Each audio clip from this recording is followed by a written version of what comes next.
There's no game but tie game. Listen, if y'all haven't heard, I lost the one who made me a mother. listen, we about to get into this story. Where, unfortunately, we got two children that have lost their lives. They passed away due to hypothermia, right? And this was in Detroit. Now, apparently, the mother was homeless and they was like sleeping in a van, and the children end up passing away. I seen this story, and my heart always hurts for these children that be passing away way too soon in life. I said, I'm gonna have to bring Stop the Madness back for this situation right here. Now, a lot of people is actually blaming the father. And we're actually going to get to what the father had to say about this unfortunate situation.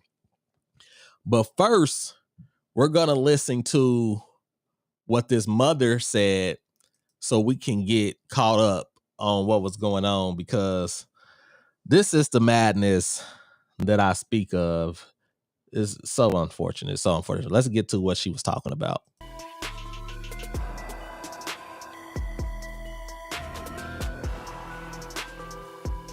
Made me a mother. I lost a 2-year-old. I'm dying inside. It hurt. I feel like my heart is breaking. And I have 2 more kids to live for. It's been a long journey for Tatiana Williams, with an even tougher battle ahead. She spent the last 3 months living in a van with her children. And I regret having to sleep out there so bad. I tell them I'm sorry, but I tried. I tried to keep hotels. I tried to pay people to stay there. It wasn't working for me. 1 a.m. on Don't leave me, please. After a friend helped take him to the hospital, her 2-year-old daughter was also found unresponsive. Both were later pronounced dead from what appears to be hypothermia. She didn't even get to live her life. She didn't get to do nothing. She lost her life because I had to sleep in the car. In a press conference, the mayor and city leaders confirmed that Tatiana did call the city's homeless response team back in November, but nothing ever came of it. At least as far as we've been able to determine so far, the family never called back again for service. And as far as we've been able to tell, our homeless staff never proactively reached out to say, what happened with your situation? Was it resolved? Review of the city's homeless services, while Tatiana is now in a shelter and her kids are with relatives. It took my 2 kids to die for y'all to help me. It just don't work like that. It hurt losing 2 kids in one night. I don't wish this on nobody. And if you can get help, please go get help, because I don't want nobody else to go through what I'm feeling. Review of the city's homeless services, while Tatiana is now in a shelter. Now you just heard what she was saying. She's like, listen, I reached out for help. Wouldn't nobody help me? Why does it have to take for my children to pass away before y'all give me some help? And I've been asking for help all this time. Now, I'm about to play for y'all what the father said. And like I said, at this point in time, a lot of people is blaming the father. And I want y'all to listen to what he had to say, because it's about to be some discrepancies. All right, it's about to be some discrepancies on what was said and what was said to who. Now, we didn't already listen to what she had to say. Now let's listen to what the father had to say. Darnell Curry Sr. wiped away tears while talking with me about his children, Darnell Jr. and Amelia, and the distressing phone call he says he took from their mother, Tatiana Williams, on Monday. I went to the gym. As soon as I got on the treadmill, she called saying, can I make it to the hospital right now? They got him. I was hoping it was a sick joke, but it wasn't. According to Detroit police, 9-year-old Darnell Jr. and 2-year-old Amelia died while sleeping in a vehicle at the Hollywood Casino at Greektown parking garage. Investigators say the cause appears to be hypothermia, a tragedy stemming from homelessness. I tried. I asked for help. I asked everybody, even people out of state. But I tried. I tried to keep hotels. I tried to pay people to stay there. It wasn't working for me. You know, people just didn't like too many kids at their house. I spoke with the children's mother Tuesday evening. She told me she's been living in her vehicle for 3 months, along with her 4 kids, her mother, and 2 teenage siblings. She says she reached out to Curry, who's the father of 3 of her children. I asked him, I said, can you get your kids for me? I said, I need help. You know I'm homeless. I done kept a room this long. I couldn't keep it no more. They were homeless. Had Tatiana ever reached out asking to... No, she did not. All she said was, can I get them? Can I get them just to get them? And can I get them because y'all homeless? That's 2 different things. She said she had been homeless for 3 months. Say, I saw it. That's what I saw, about 3 months. But she ain't never said nothing to me. Nothing. So all them other sob stories, they can cut all that. No, she did not. Curry, who lives in Novi, says Williams never specified why she wanted to drop their kids off to him. She just asked, can I get them for a couple of days? But I told her I'm working and all that, and I'm out here. We're not close to each other, so I couldn't. But she knows all my family is right around the corner from her. Did she reach out to any of your family? No, she did not. And she knows she could have, like we always used to do. He says the last time he held his children was a month or 2 ago, and that they typically FaceTime, moments he will miss. And there's a, police investigation into this.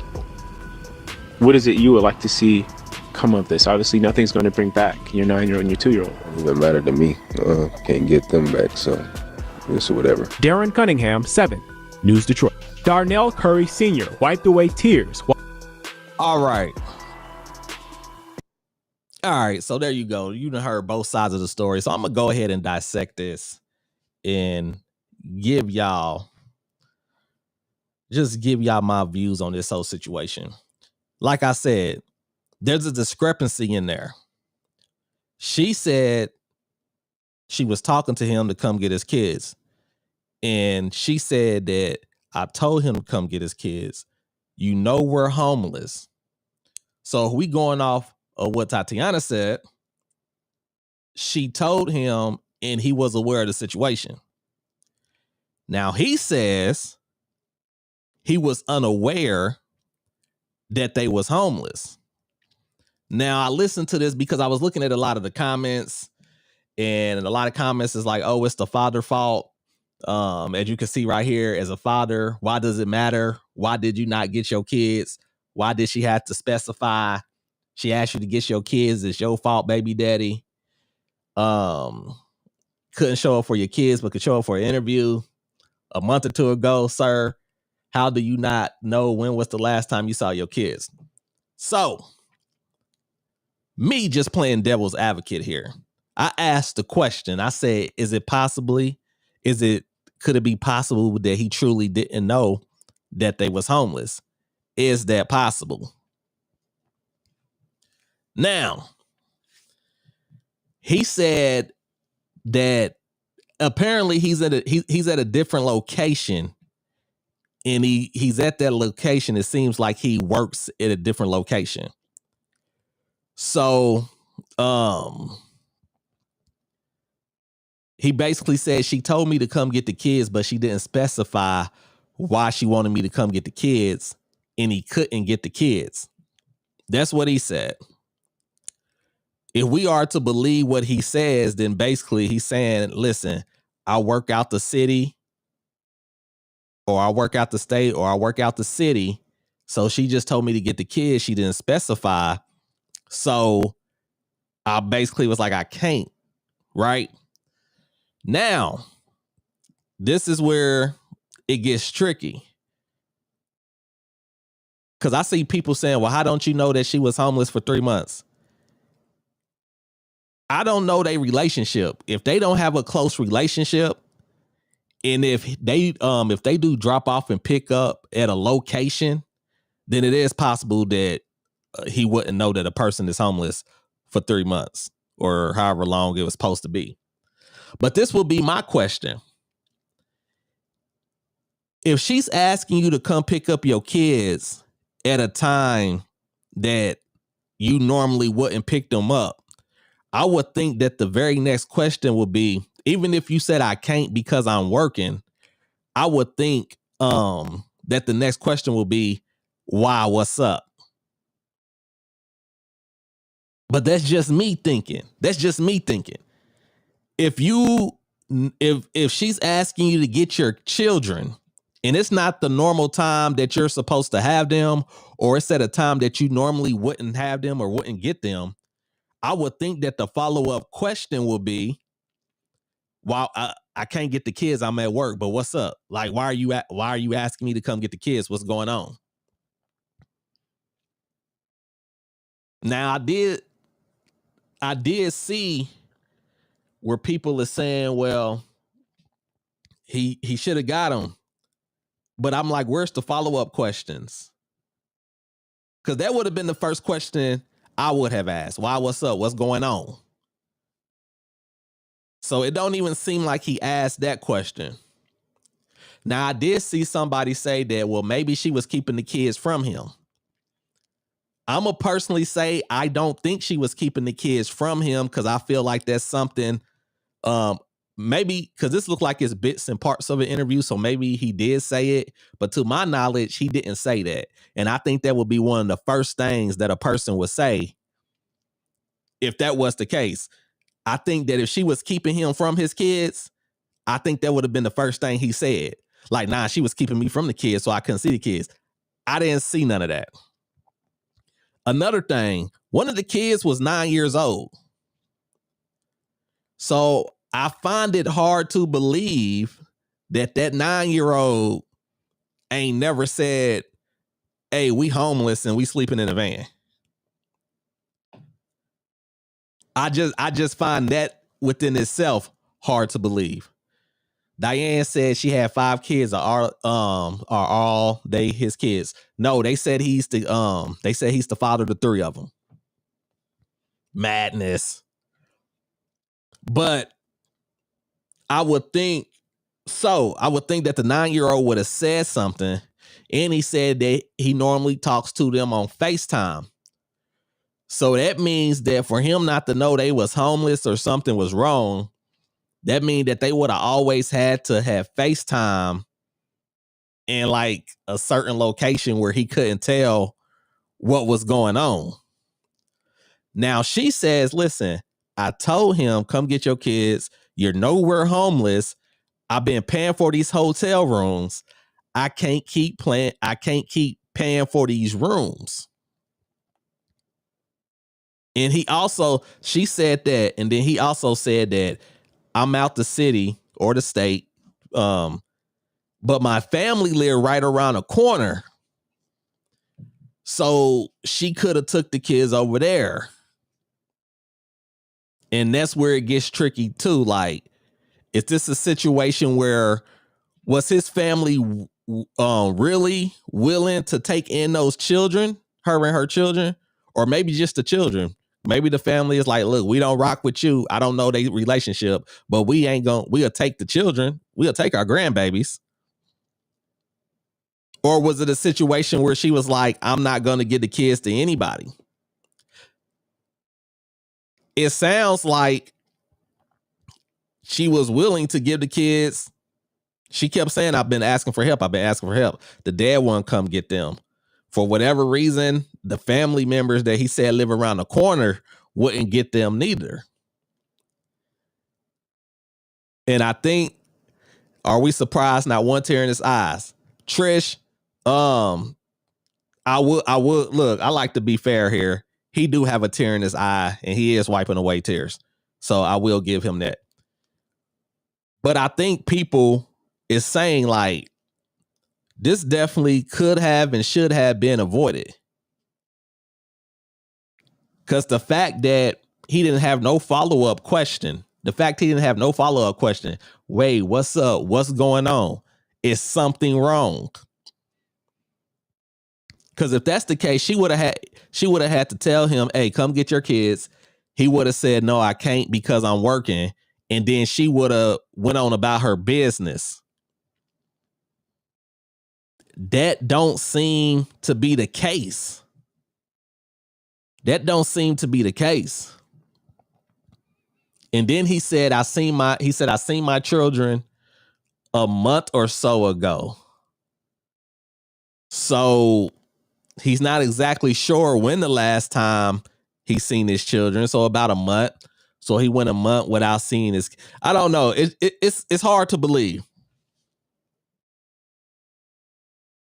I would say that he would have to do a little bit more explaining to explain his side a little bit more.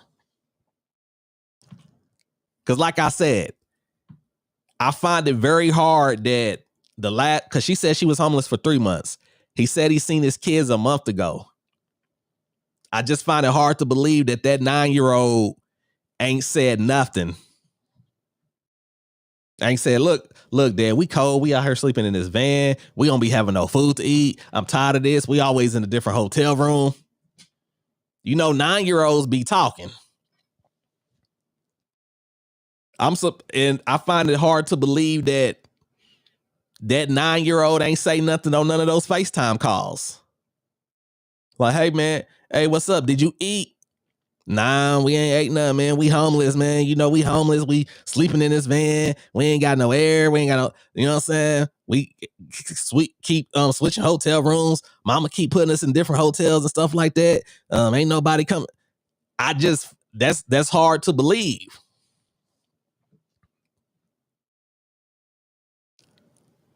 So then the next question will come.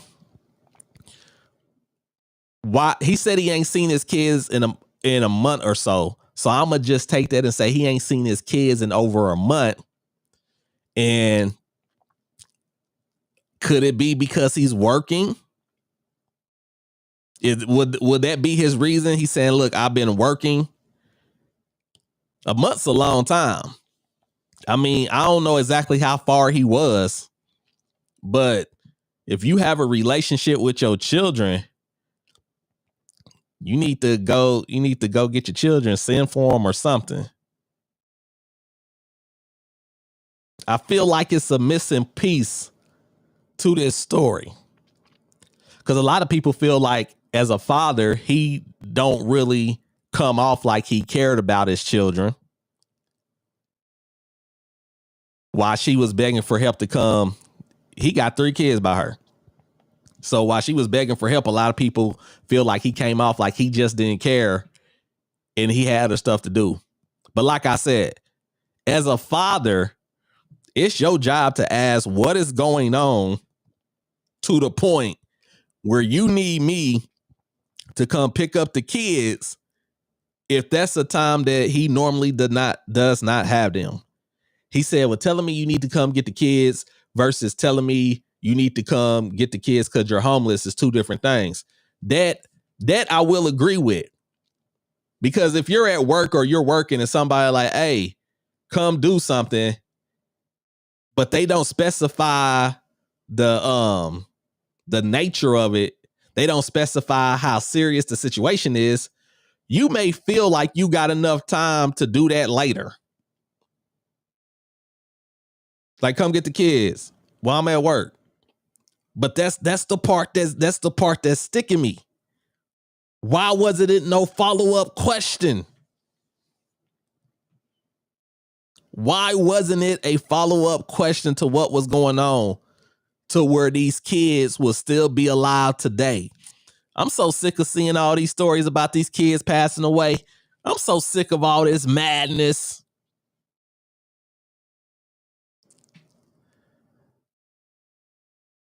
See, these children don't deserve this. But unfortunately, everybody can't have good parents. And it's a shame. So many children just don't have good parents. And that is a shame. There's so many children that have checked out that's no longer with us because they don't have good parents. I just feel like this could have been avoided. Now you hear the state or whatever talking like, yeah, she called the people. They never got back with her to check with her or anything like that. From what I'm seeing, it looks like she tried to get, it seemed like she tried to get the help that she needed. And I just wish that, cause like, did the conversation just end? Come get your kids. I can't come get the kids. I'm at work. All right, I'll holler at you later. Was that the end of the conversation? Did she not say, come get your kids? I can't come get the kids. I'm at work. She like, we're homeless. We don't have nowhere to go. I need to get these. At the very least, I need to get these kids somewhere. I don't know. I just find it hard to believe he didn't know anything that was going on.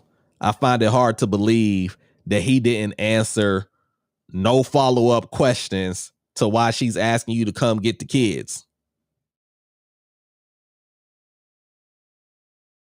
Or I'm surprised he didn't say nothing like, well, I'm at work, but I can come get the kids later. And then would that trigger her saying, no, you need to come get the kids now because we're sleeping in this van and it's free. They're in Detroit. Have any of y'all ever been to Detroit? Have any of y'all ever been to the Midwest? Have any of you ever been to the Midwest in Detroit? You have any idea? It's up there by the lake. You have any idea how freezing cold it is in Detroit? Detroit is not one of those cities that you want to be homeless in with no heat. I'm telling you that now. You will literally freeze to death. You will freeze to death in Detroit. Like I said, she said he knew they was homeless. She told him. He says, I didn't know they was homeless. Like I said, I find it hard to believe that the 9-year-old ain't say nothing when you FaceTimed him. I find it hard to believe the 9-year-old ain't say nothing when you seen him. I find it hard to believe that you didn't care enough to at least ask a follow-up question to why she was asking you to get the kids. I just find it hard to believe. Y'all go ahead and let me know what you think about this. Do you believe that the father knew what was going on and now he's doing an interview and trying to act like he had no idea that they was homeless and try to act like he didn't have no idea that his kids was in this situation? Or do you believe him? Do you believe that maybe there's something else going on and maybe it's something that she's not saying? And do you believe that maybe he actually really didn't know? Let me know in the comments. Don't forget to like, comment, and subscribe. And remember, no matter what goes on in life, the facts remains the same. There's no game but tie game, and I'm going to need y'all to stop the madness. RIP to those 2-year-old children that should still be here with us because this situation seems to be completely avoidable. If his family was there, like he said she could have took her to the family. For some reason, they didn't get taken to the family. He said that she didn't tell him they was homeless. For some reason, I find that hard to believe that he didn't.